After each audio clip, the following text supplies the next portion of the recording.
So 3 weeks ago, Australia had suffered a heavy defeat to South Africa, and their World Cup campaign was almost over before it had even begun. 4 matches and 4 wins later, they're well and truly back. And injuries apart, the momentum is with them. I have Matthew Hayden here to tell us what changed, Haydos.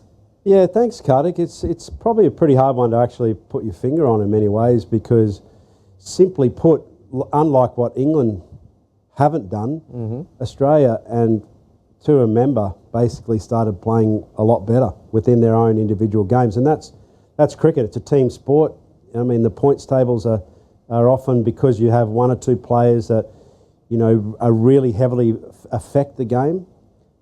David Warner's stability at the top has been a revelation. He really takes sides out of play inside the power play, similar to the way that Rohit Sharma has done, through the course of this World Cup.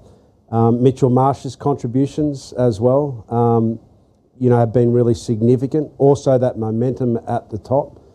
But for mine, I think one of the big inclusions and now exclusions has been Marcus Stoinis and his contribution.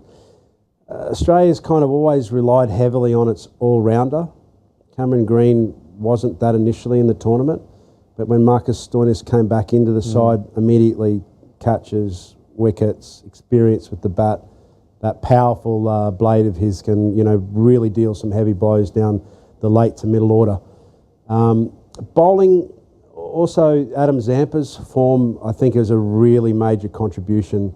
Now sitting on 16 wickets, which is double any other bowler. What was it? I think 3 games in a row he took 4 wickets in a match. Yeah, exactly. Yeah, he got the trifecta of 4 wickets, which heavily affects again that middle phase, which is proving to be such a key contribution throughout the course of a World Cup. If you can defend those middle stages, it gives less of those last 10 overs, that last phase of play where power hitters can really dominate because you've had successive wickets in the middle. So Adam Zampa's form, also a big change around. So in summary, Adam Zampa's form, Marcus Stoinis' ability to be able to control the middle phases, and up top, Mitch Marsh, and of course Davey Warner. I just want to also make one special mention, someone that's been unavailable, and that's Travis Head, coming on debut in a World Cup. We all know how great the partnership between Warner and Travis Head has been, through the course of 23.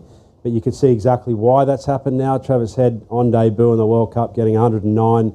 The way that he emphatically dominated the bowlers is something which opposition sides now will be looking at and going, wow, this actually is a really formidable Australian side again. Any concerns about Stephen Smith's form in particular?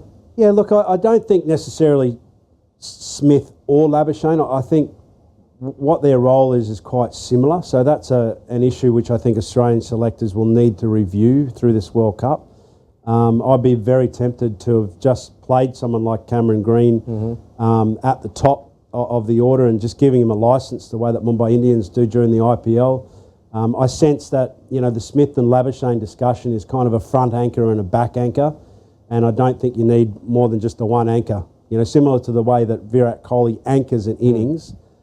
It's a luxury to have 2 anchors which you can ill afford when you're chasing or having to set big totals, that from the get-go are 8 runs and over.